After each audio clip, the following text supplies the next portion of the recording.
York shit. Back to the back for this one. New York, if you from New York, stand up right now. If you from New York, hands up right now. Get it up, get it, get it, get it up, get it up, get it up, get it, get it, get it up, get it up, get it up, get it, get it, get it up, get it up, get it up, get it, get it, get it up. Yeah, I'm on my New York shit. Back to the back on my New York shit. Yeah, I'm on my New York shit. Tims with the shorts on my New York shit. I'm on my New York shit. Riding on the train on my New York shit. Burning in the club on my New York shit. Raising my mouth on my New York shit. Yeah, I'm on my New York shit. Got the world following the New York script. Hustle with Tims and hoodies on my New York flip. Rubber band stack money with my New York click. Yeah, I'm on my New York shit. I rep the Giants, Jets, New York Knicks. Tell them me clothing with my New York stitch. My chick banging, don't you see my New York bitch? Yeah, I'm on my New York shit. You niggas know we deserve the props we get. Riding up in the range, I'm in my New York whip. International. I gotta get mentally ready for Chiene. You know, she be going hard. She be on in 2 minutes. Thanks to the boroughs, now I'm New York rich. The way I felt, I'm double with my New York hits. If you from New York, stand up right now. If you from New York, hands up right now. Get it up, get it, get it, get it up, get it up, get it up, get it, get it, get it up, get it up, get it up, get it, get it, get it up, get it up, get it up, get it, get it, get it up. Yeah, I'm on my New York shit. Kid Capri on my New York shit. DJ Red Alert on my New York shit. Master Flex on my New York shit. I'm on my New York shit. B.I.G. on my New York shit. Big Pun on my New York shit. Jam Master J on my New York shit. BBDs and do-rag niggas stand on the corners. Chiene should be on in about 1 minute. Hand-to-hand niggas on a hustle rebelling. While the D's calculating who's selling. Sell drugs right in front of the deli. Poncho know what we doing, and while we bubble in the corner be brewing. Introduce you to the New York nigga and the New Talk nigga. That's how we do when we in New York. Yeah, I'm on my New York shit. Every hood love me for my New York skip. I get a lot of money on that New York strip. Gully rock a scully with a New York fit. Yeah, I'm on my New York shit. Run up in the tunnel, catch a New York flick. ODB reppin' New York shit. Shit, you want the truth? Take a New Once York again, shit. Chiene says she'll be a few seconds late. Give her another minute or two and she should be on.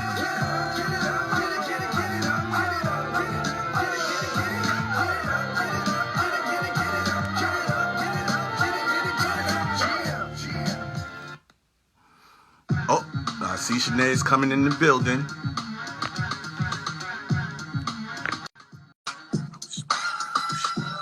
When you say you love me, it doesn't matter. It goes into my head as just chit chat. Keep that music going. Yeah, I was playing it for Keep you. music I was going. We gonna play. Come on. What's going on? I was trying to keep everybody happy till you got here. So It's all good. It's all love. What's going on, people? How are you guys? Happy Wednesday. Yeah. Halfway through the week. Yeah.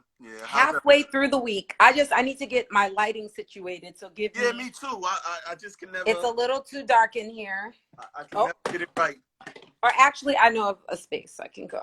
The lighting is good. But how are you doing, Mo? Listen, I had to do research. I had to be prepared today. Do research? Yeah, man. Yeah. For who? For me? Of course. Yo. Of course. So, everybody, Chiene Joy Jones is on. Coach, yes. Referee, not-for-profit organization owner. A certified 501c3, baby. Certified. That means y'all could donate and write it off on your taxes. All right. So, let me just go through a little bit. You're a psychology major. I was a psychology major. Oh, wow. Look at you. Hold on. You played NYU from 2002 to 2000 to 2002, and then from 04 to 06, right? During your break, you worked full-time at the NYU Child Study Care. What was Child that? Study Center, the Child NYU Child Study Center. Wow, you did some research, Mo. I am impressed. Okay, so tell us about that. Tell us a little bit about that. Oh, your voice, your sound is actually a little low, Mo. Okay, hold on. Just putting it out there. Can you hear me? Yeah, you sound better now. It's a little bit. It's much clearer now. All right. So just tell us about your time as full-time at the NYU Child Study Center.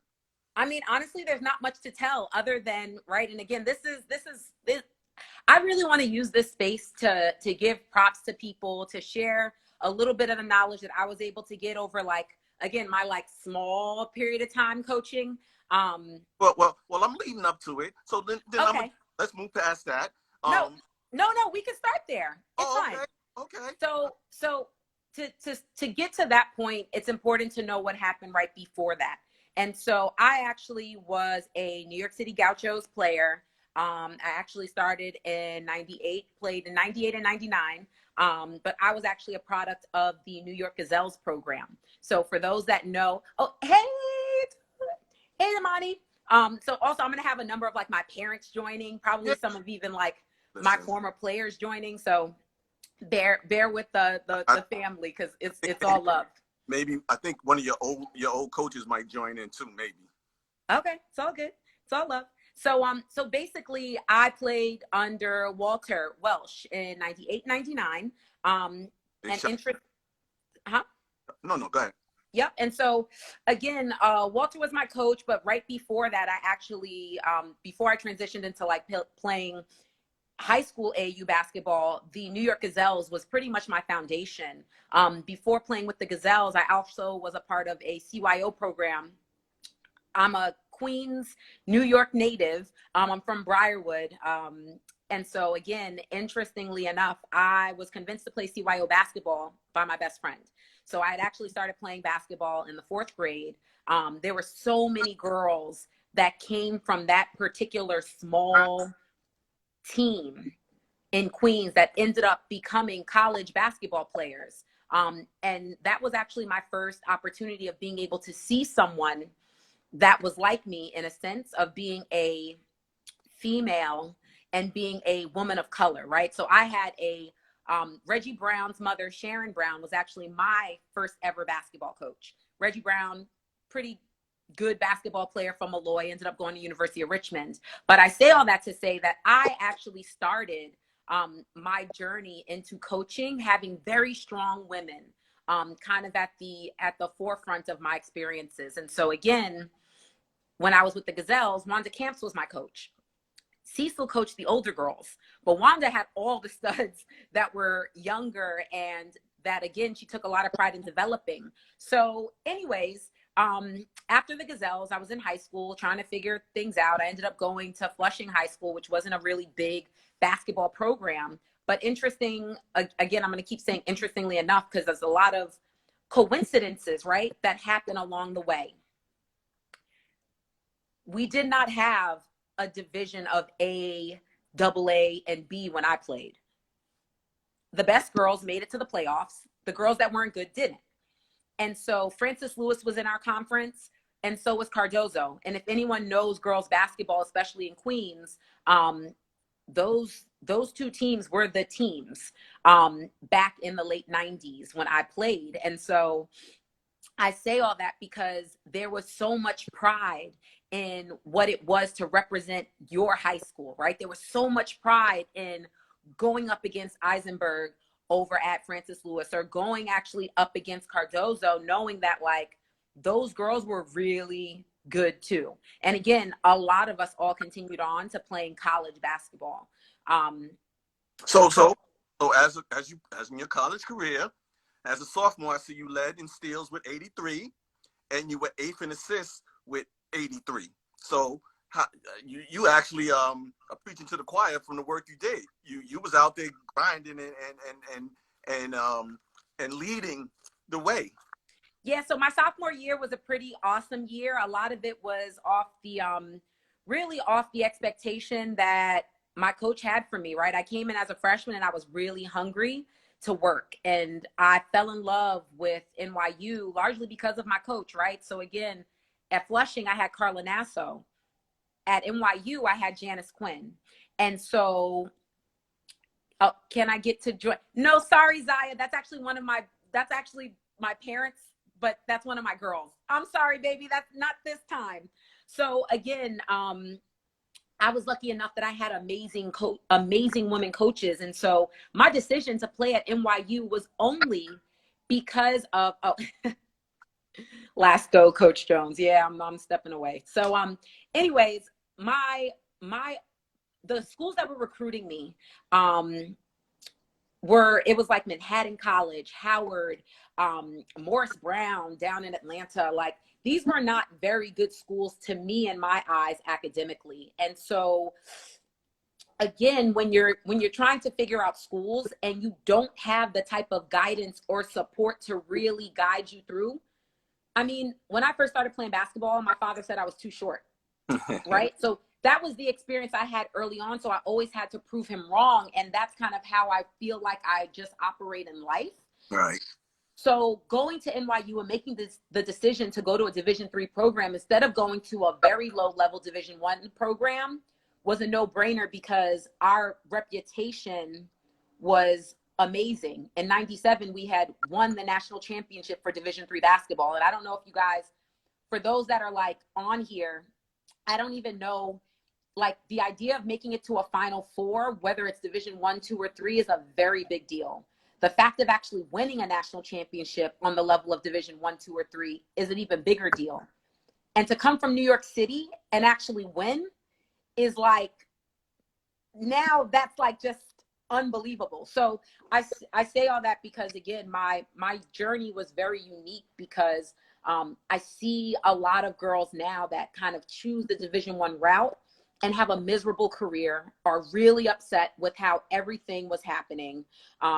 Maybe didn't even like the coach. Like, for me, it was always about following my heart and following what I knew was the right thing, and who had the right support system, right? Yes, Jahan Clark and her crew. Yes, Eagle. And so while I was at NYU, I used to actually scoop in and out in the summer and also play summer basketball. So that was, again, during the time that was 2000, 2001, right? 2001, 2002. And without really going into 9/11 too much, what I can say is the summer basketball tournaments in New York City at that point in time for girls, especially for the open division, was on fire, right? Yeah. You had Team Jordan. They were a bunch of old ladies that were like former McDonald's All-Americans, former USA basketball players. It was really incredible to be able to play against Team Jordan, because they were the old heads. And then you had the younger heads like me, but then you also had an interesting mix of girls from the Big East that actually would come out in the summer to play. So I remember playing against Teresa Weatherspoon, right? And playing against, like, and again, it's crazy because Teresa Weatherspoon played for Epiphany Prince's team back when they were at Rutgers, right? So the Rutgers girls team had their own team at West 4th Street. And it was like, it was real. Like, it was real. And again, I come from the time where, like, you're never going to make me look bad, right? I'm going to foul you. We're going to play. I might intentionally, unintentionally hurt you. Right. Because it's just not happening. Right. So I think that that chip on my shoulder that I always had made me understand what the work was about and why it was so important to be tough, right? And so again, defensively, I was tough.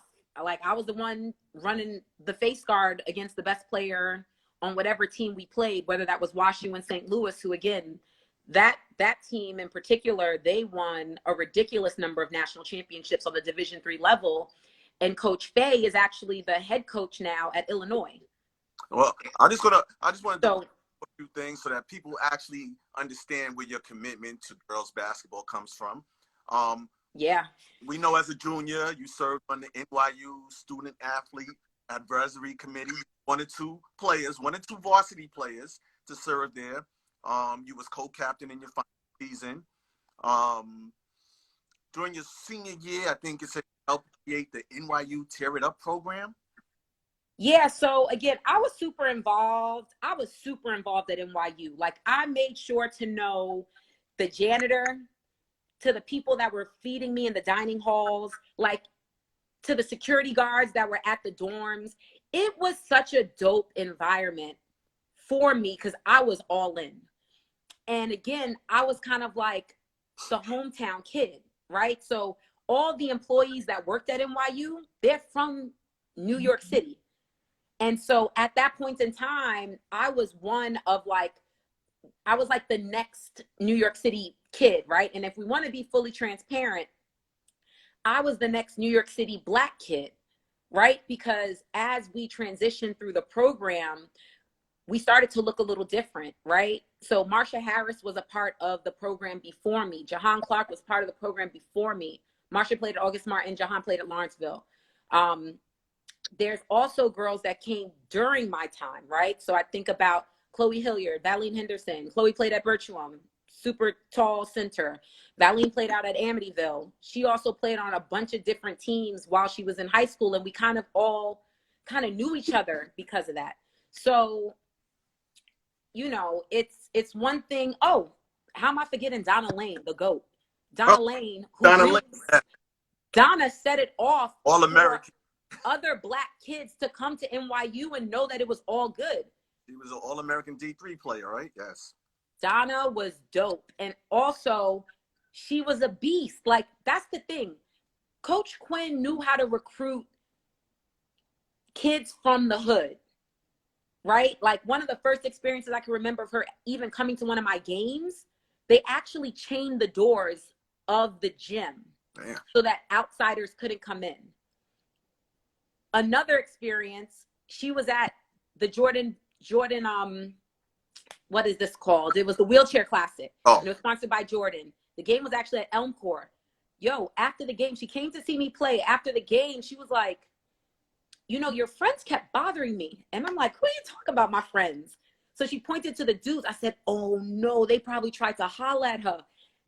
I literally get to school on that Monday. They was like, yo, what's up with your coach? What's up with your coach? They thought that she was like Puerto Rican. I'm like, what the hell y'all talking about? She's an Italian, Irish, older, grown-ass woman. And nah, it's quiet for that. But again, she had no problem being out and about to recruit the kids that she really wanted. And I really respected her for that. So yeah, NYU was definitely the best years of my life. Being involved in student affairs, being involved in student activities, and voicing what I think was right for the student experience. I was very vocal during the time that I was a student. I was still very vocal as I continued on, even after. Up to now. Do you still do the Children's Storefront Women's Mentoring Group, or was that something during the school? Nope. So that was actually something somebody came up to me, and it's funny because the same thing happened when my homegirl's the education director at Millbank. She was like, listen, I have a young girl. She plays basketball. She really needs a mentor. I'm like, I don't know if I can have time for it, but okay, I'll figure it out. So Regina Washington was my first ever mentee, my first ever. I never coached her, but she was my first ever mentee. I actually think she may have played for Exodus for like 2 years. I wasn't in tune with that, right? The biggest and most important piece for me was being in tune with her family life and making sure that I was supporting her when, you know, other situations in the household were just really wild and crazy. And so again, shout out to Regina, who's now down in, I think she's in Arizona. Her husband's in the military now, with her 2 sons. She's doing great. But yeah, I mean, I think that, you know, it's important to speak for what's right. Right. You know what I mean? It's important to speak for what's right and to be very clear on what's not right. And to be transparent about that. That's been my entire life. That's how I'll continue to be. Whether people like it or not. This was all going on before I met you. You were running 4Ks. You did the head coaching at Riverside 13U girls. You volunteer coach for LL Cool J's jump and basketball tournament. You did a lot of things. This is what I was trying to show people the lead up to who you are now. There's a whole lot more than that, but we're not on a job interview. Right. We're not going to do all that. So, you get over to Gauchos is where I meet you. And, you know, you was go.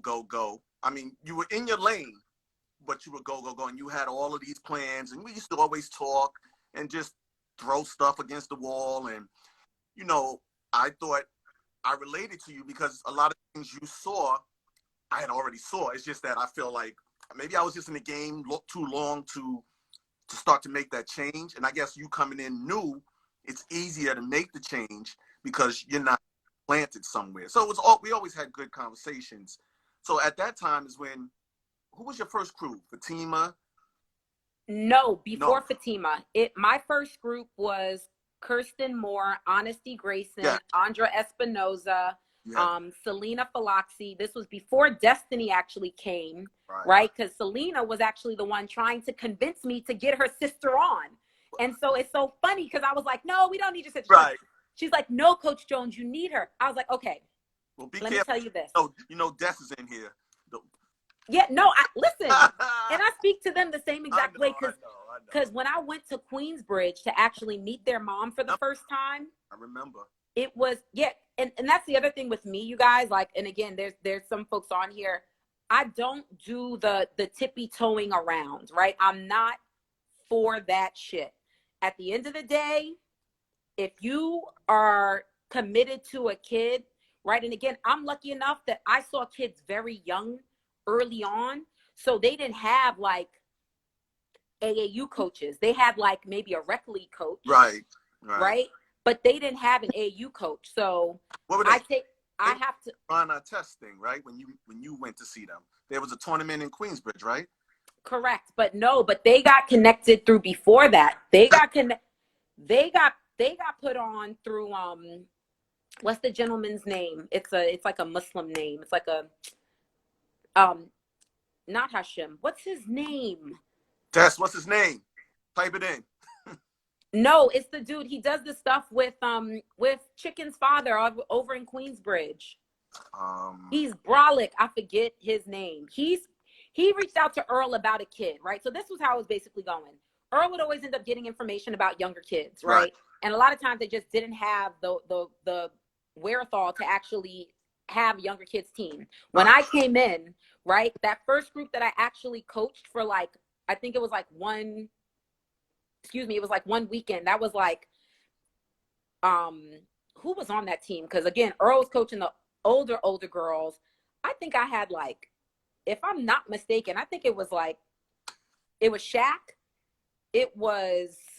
I have a picture of them too. I mean, it wasn't Zaire, it wasn't Walisha. They were all on the older girls team. It wasn't Baby D. They were all on the older girls team. But that was like the first kind of taste of that group. But then there was a whole bunch of younger girls that he was like, listen, can you reach out to this kid? Listen, can you reach out to that kid? Because he would get the calls from people like, hey, I have this kid. So basically, again, for me being the new kid on the block, I was like, okay, if these kids are actually interested, one, I need to see them do a right-hand layup and a left-hand layup. And two, I need to be able to meet their parents. That was very important because I knew that at the end of the day, if a parent actually met me, it's kind of like how it is with work, right? Like I'm going to be able to seal the deal. Like I'm a closer in that sense. But again, if I'm not giving respect to the parent early on day one, there won't be any respect from the parent on day whatever, right? And so I think that, again, just as a little gem, it's so important, you guys, to be able to speak with parents from the jump. And it's not about being, you don't have to be shady about it, right? Like you have to be real about it. And so again, it's not even about making promises. It's not about saying, oh, I'm going to put this kid and she could go to that school and this school. It's not even about that. It's just saying, I see something special in your daughter. And again, if you don't, and you just want another number, that's fine. Do you? But if you're really about your kids, if you're really about the kids that you choose to develop, you're going to establish those relationships from the jump. And I think that that's been always something that I've been able to have in a very real and transparent way, is being able to have my parents on board and to kind of inform me about things that are just completely inappropriate and like kind of like left field. Because now like it's kind of my responsibility to figure out, okay, how am I going to handle this? Because the one thing that I also know is ignoring things don't work, right? So if you have a kid that does not work hard, I'm going to let them know that they're not working hard. And again, when you're with younger kids, another gem that I'll put out there, I record them on my cell phone when we start doing left-hand layups, because a lot of them don't believe me when I say, oh, you went off the wrong foot. Oh, you went off the wrong foot. They're like, what are you talking about, coach? You keep on, you on me. Okay, let's watch the tape. Because again, I'm not going to argue back with you, but let's just watch the tape. And it's like, oh. So again, that was also another interesting adjustment that I had made. Again, when you're working with young kids that have a really strong desire for playing basketball, there's a lot of things that you have to teach. And it's actually something that I carried with me from my days at Riverside Church. We used to do film all the time. And again, at that point in time, those girls, it was like Girl Scouts. You know what I mean? Like only 3 of those girls from that original group continued on to playing college basketball. And I kind of blame myself for it, because I decided to leave, right? I was like, I can't manage this anymore, because the way that leadership was structured, I didn't think that they took the girls program seriously. So if you're not taking girls basketball seriously, and I'm a girls basketball coach, this isn't going to work. And I was there for a really long time. And so that was hard.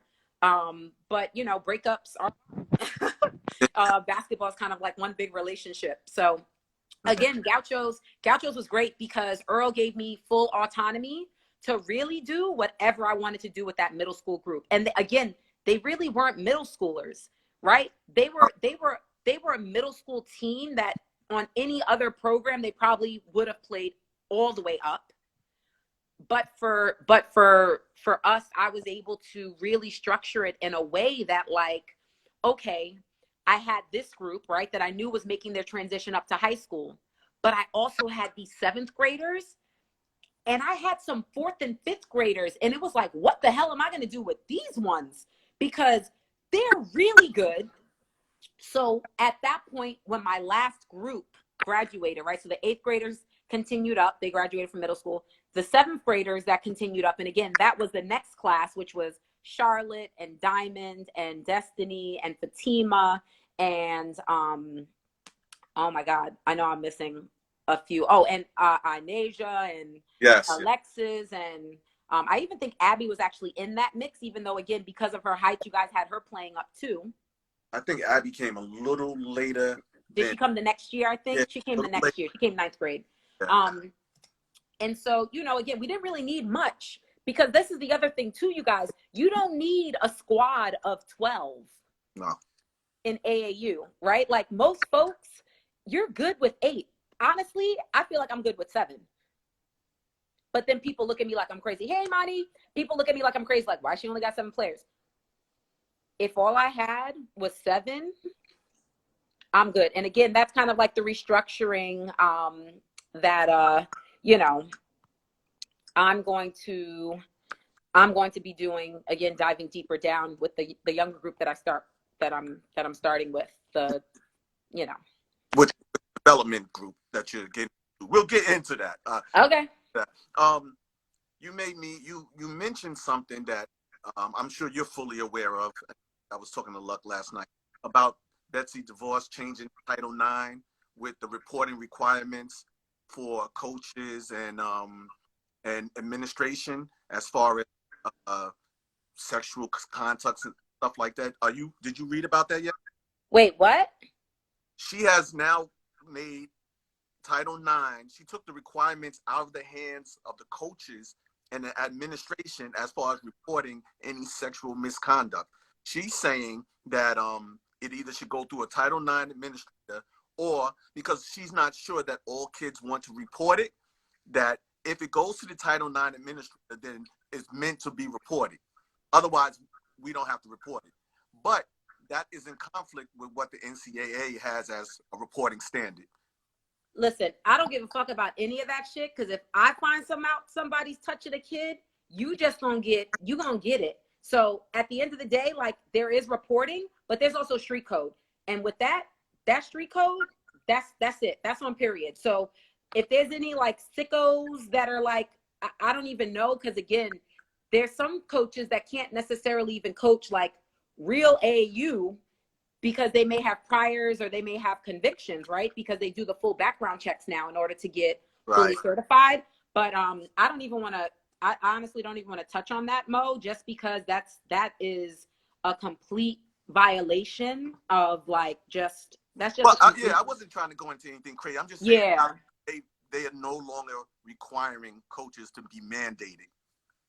That Listen, I'm a mandated reporter regardless, right? I don't care if that's my title or not. If something's fishy, it's gonna get addressed. Like, and that's with everything. So even with that type of stuff, like, because those are things too that like sometimes people wonder about, right? Like, why is this guy coaching? Or why is that person coaching? But you know what I mean? I think again, it's like you have to give. No, exactly, done. But they all need to get certified. And if you're trying to duck and dodge from getting certified, like it should be understood to the parents, right? Like sometimes the parents don't like you got to ask people questions, which is again why for me it was always so important to meet with my parents. They needed to know what I did for a living. They need to know that I'm actually a professional, that I actually have a career. Because wow, if you like, I don't even know what to say. Like, because again, there's some great people, but wow. if you don't have a job, I don't want you. And it may sound like say No, whatever. If no. I have a child, my child is not playing for like someone that does not work, right? Someone that like what are you doing then? Like all you care about is girls basketball? Like that doesn't make sense to me if you don't have a stream of income. So that's a little fishy. So that's already a red flag. But again, there's a lot of pretenders. Yeah, There's a lot of pretenders, but also parents need to ask these questions too. right. And I think parents need to be educated on what to ask. They're always listening to, friends or something like that. They never exactly know the right questions to ask. So maybe we should have some type of class parents of AAU kids. You know what I mean? Like, But this is the thing, right? This is the thing, and this is the problem with AU basketball in general, is that there's a lot of people selling dreams to parents with facts. unrealistic expectations, right? So again, I'm lucky enough that I've had kids that, at the end of the day are continuing on to playing Division I basketball. And again, there's a lane for everyone. There's Division I, there's Division II, there's Division III. And again, even though I played Division III basketball, I could have played Division I basketball. Like that's not a title that I was trying to get for clout. Like that's also important to know. Like I played Division III because I went to NYU for free and I got a bomb ass education and a whole bunch of people that have my back for life. It's almost like a fraternity. It's almost like a fraternity. So I think again, with that experience, I'm able to kind of talk and negotiate about both sides because I know what both sides are. But we have to stop lying to these parents. And if that means that they're now having to leave, then you leave. You need to go. Like I've actually had to dismiss a couple kids, and it's not even the kid. I've had to dismiss the parents because I'm not dealing with that shit. And I think that again, if you allow a parent to walk all over you, you get known as the coach who allows parents to just shit on you for you giving your all to those kids. That makes no sense. So people need to really stop with the games with these parents that are having unrealistic expectations and just let them go and let them figure it out on their own. And they're going to figure out that it ain't it.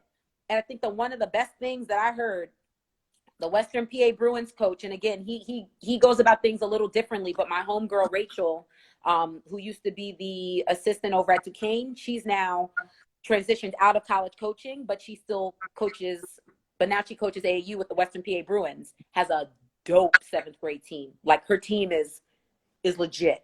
Right. And so I was talking to her the other day and she's like, yeah, I mean, we cut kids. And I think it was John, the gentleman with the big beard. Okay. Was it John? That's his name? From last night? I mean, Yeah. yeah. From the Western PA Bruins. Yeah, so he was really transparent. He was like, listen, I cut kids too. Yeah, I'm not against that. Dude. Like I think it taught them how to get past adversity. It taught you that if you wanted to play next year, you were going to figure out how to get better so that you made that team. Yeah, but this is my thing though too with that. Oh, John Tate. So, Yeah. but this is my thing with that. You also have to be relentless with providing support to get that kid better. And this is part of the problem, right? And it's not about pointing fingers, but it's about understanding, like, with the group of kids right now that are now juniors and sophomores, when they were in 4th and 5th grade, we practiced all the time. We practiced all throughout the city. We practiced when it was cold. We practiced when it was warm. And a lot of times it wasn't inside the goddamn Gauchos gym. I remember you was on 45th, back in the back. We was all over the city because at the end of the day, what I knew was the most important piece was getting those kids to work out. So again, to make the excuse, if it's not something that you're not willing to do, right? Like if you're not willing to be out in the trenches with these kids to help get them better, stop pointing the finger at them and say, oh, they don't want to get better. They don't want to do. No, figure it out. You're dealing with young kids and a lot of parents who really have zero knowledge about this process. They just don't. You're lucky if you actually get a parent who may have played. So maybe they get it, but most of these parents don't understand it. Some of these parents haven't even went to like a college game, let alone played college sports of any kind. Played any of any kind. Any kind. So as the coach, you have a responsibility. Like, again, going to team camps. When we were younger, those team camps was essential because guess what? You're actually setting foot on a college campus. You're meeting college players and you actually have a chance of seeing at least a little glimpse of what it is. And I'm not saying that every camp is great because it's not, because most camps are money grabs. Right. But there are camps that put in real intentional time to help the younger kids understand what workouts actually feel like, look like, how much they run. Most of the time, those girls are coming from early morning conditioning straight into the damn camp because they're also training, right? So we have to leverage these things in a real way, but in a way that's not shady either. So I'm not saying, oh yeah, have an illegal visit and go up to the school and see them while they're like preparing for like practice, or when it's like a dead period, go up to that college and visit the team. I'm not saying that because you also don't, I refuse to put my reputation and my integrity up on the line also, right? But there are actually, even the money grab camps are good because they make friends. I disagree with that. So I'm not sure who GC718 is. I get the whole friends thing. But again, that's like a parent's responsibility. I'm not here to help you make new friends. Right. I'm here to help you see a pathway that you can do with hard work to get a full scholarship to go to college for free and potentially in that mark of generational poverty in your household. I deal with kids, and again, I'm dealing with kids that are coming from very low socioeconomic backgrounds. That is intentionally done. I don't want to deal with kids that are very wealthy. I don't want to deal with kids. Pay someone for your child to have friends. Exactly, Ben. It's a little weird. But again, I'm not here to do anything other than for you to understand the amount of work that is needed for you to actually get to that next level. And I also am really transparent on kids. Oh, full scholarships, D1 players need more than camps. Yes. Okay. So anyways, Mo, continue on because I'm pretty sure you have questions, and in the sake of time, I want to make sure that I'm trying to be. Well, that's what I was gonna say. Do you have are we trying to squish everything into this 50 minutes, or you got a little bit of time after? I do actually want to give some time though for the 9 o'clock. I know that 8 o'clock at the same time they had the guy from the young guy from the Post, which was, it's a nice gesture. All right. Media sucks in New York City. Media sucks in New York City. Even when Selena and Destiny, 2 kids from Queensbridge projects, both away on full scholarships. Where's the news on that? Where's the media coverage on that? Yeah, I know, and I think I was in a chat with talking about how I think Joe was talking about that, the need for support in order for these newspapers and media to cover. And he was saying that we're not giving enough support for even, you know, included in their budget. But, you know, I know, like you said, we don't have much time. So I did hear you say parents need to reevaluate why they participate in the AAU. But I'm going to give you your time to talk about what you're doing with Grow Our Game. All right. I see that you're going from the 5-year-olds to the 9-year-olds, right? So basically, this is the okay. So Grow Our Game was created largely because I felt like nobody gave a fuck about younger girls playing basketball in New York City, right? I felt like nobody cared to actually give younger girls a chance and really just kind of defaulted to boys programs, right? And I'm gonna actually use Gauchos because Gauchos is a great example. They have a weekend program that's pretty successful and it's super cheap, right? And the weekend program typically brings in a few girls like each session. So there's some girls that actually have transitioned to me from the developmental program. From the developmental side, but not many make it, right? Because the other piece is that those girls needed more work. And so I really, at a certain point, it started hurting my soul that I was saying no to so many kids who were interested, but were too young for me to take on, right? Because again, I've been now at Gauchos for this is like 8 years now. And so it's 8 years, 7 years. 8 years, 7 years. I think it's like, I actually think it's like 7.5 actually. So anyways, so I was there, I was at Gauchos for a number of years, and 5 years ago, and it was largely, again, I'm gonna be fully transparent, it was due to a relationship that I was in. Jess, thank you so much, baby. Her daughters got next too. She got twin girls.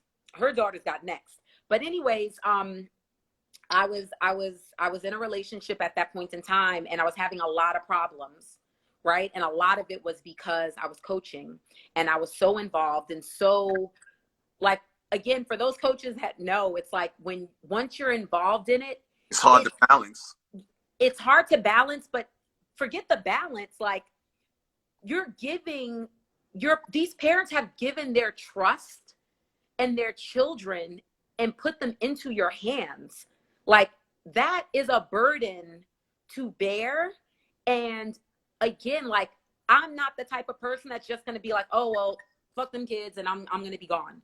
Right. So again, I made it very clear to my parents that I was not leaving. And I told them I will be here for another 5 years with or without this person, because and I'm actually getting like a little emotional right now, which is so annoying. It is so annoying because I hate talking about it. Yeah. So, you know, I gave those parents a commitment, and I refused to turn my back on those kids. Now, some kids moved on to other programs, and that was okay, because at the end of the day, I had 7 of the best fucking point guards in the tri-state area. Let's be serious. All 7 of them are not going to be able to, it's not sustainable to fully have those girls throughout all those years. It's just not going to work. And I get that. Right. So again, in good faith, those parents were upfront with me, right? And the ones that weren't, we actually were able to still have a conversation after the fact to just understand, like, this is all that I gave in. So I would just expect the same. And so with those particular parents, we were able to be able to just have that discussion so that we were all on the same page. It was never any love lost. It was never any anger. It was like, yo, I get it. You have to do what's best for you. And it's interesting because it makes me think about one of my first girls that I ever coached, Batuli, who's basically like a daughter, a sister of mine. Right. And there was a point in time where it was like, Batuli, you cannot do this. You have to go to a program that's going to give you more, right? And again, it's so funny because she thought she found the program. And then I had other programs reaching out to me about her. And I was like, listen, she made her decision.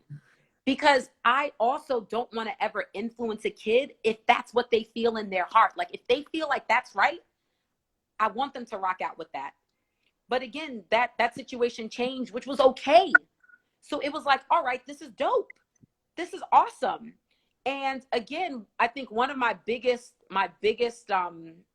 regrets I have with that whole situation was not fully supporting her junior year. Like she ended up having a couple injuries, was going through some personal stuff, and I just really wasn't there in a way that was to be able to tell her, nope, this ain't right. Like you need to return back, right? And again, ultimately, she ended up coming back over to Gauchos that final year, but I just did not feel in my heart that was really necessarily the right decision at that point in time. But I can't go back on that regret, right? Like we live with it and we learn from it. And so again, it's like it's crazy because, and I told my parents 5 years. I told Earl 5 years, and I think that's fair. I think that again, there's so much love for Gauchos because that's where I came from, right? Like I'm a product of that program, and I feel like my transition from coaching, my transition, and I say coaching, my transition from coaching college basketball, because what a lot of people don't realize was I also was the first assistant coach at NYU for 4 years. And I actually piggybacked into that time while I was over at Riverside Church. And so it was a lot.